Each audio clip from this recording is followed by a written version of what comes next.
What's going on, everyone? It's me, Kiki Solano, welcoming you to BYUSN right now. All aboard the BYU hype train, but please sit 6 feet apart so we can eventually get back in Lavelle Edwards Stadium. First stop, Heisman hopes for Zach Wilson. Then we're heading to Cougs in the NFL and so much more. Stay seated, guys. Let's go. BYU football preps for UTSA in what will be yet another home game with no fans. It is what it is. I'm fine. They ask you how you are, you just have to say that you're fine when you're not really fine. Look, Cougar Nation is gonna support our guys whether in the stadium or not. But enough of the fans. Let's move on. How's the team looking? We know the team has dealt with a good amount of injuries. Head coach Kalani Sitake gave an update on the Sitake show last night. He said center James Empey and right guard Tristan Hodge are still being evaluated. Running back Sione Finau, who tore his ACL last season, and defensive lineman Uriah Leatawa, who injured himself during fall camp, both began practicing last week. Wishing them the best as they recover. I just want to see our guys healthy. So much so that I'm busting out the Kiki karma. Get well soon, guys. Enough about injuries, though. Let's move on to something positive. There's been a lot of hype going around campus and the state and, well, the whole country about this BYU team. It's exciting to hear the buzz going on around this team. But you know what player's getting a lot of attention? Yep. You might have guessed it, our very own QB1, Zach Wilson. All aboard the hype train.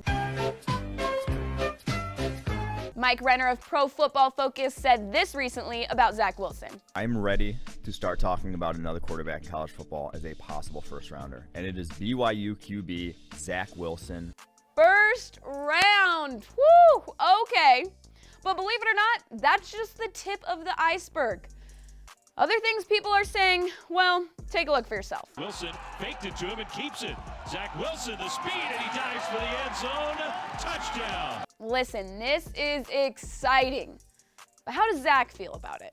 I've been down that road. I've been loved. I've been hated. I've been loved. And so, honestly, it's all fake for me. It's all background noise. None of it means anything for me. Well, it might not mean anything to him, and it's good he's not drinking the poison. But this hype train just keeps chugging along. And at this point, what could stop it? Nothing. Obviously, here on this show, I love hyping up our guys that are still here. But you know what else I love?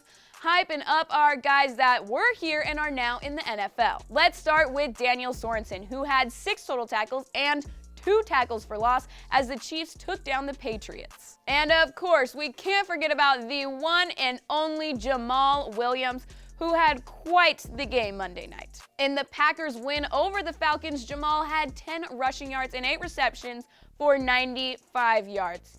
You know how I feel reading those stats? Yeah, just like that. I love to see our Cougs shine. Between that and all the attention surrounding BYU, it is just so great to see them thrive. But none of that is possible without their coaches who dedicate their lives to their athletes. Yesterday was National Coaches Day, but since we don't have an episode on Tuesday, I want to take time to celebrate some of our coaches today because honestly, they deserve it. Chasing the dream is just as important as accomplishing the dream. You can do hard things and you can overcome a lot.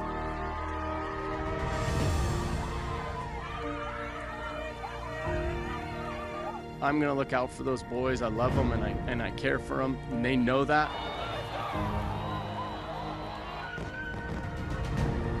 We will be relentless every minute, every day, 24/7, chasing excellence. Thanks to all our coaches, and thank you guys for joining me on the BYU hype train. Next destination, Friday's episode, where we'll prep you for UTSA. I can't take this seriously. Thanks for hanging out with me on BYUSN right now. Go and give us the follow. I will see you guys next time. Peace out. All aboard!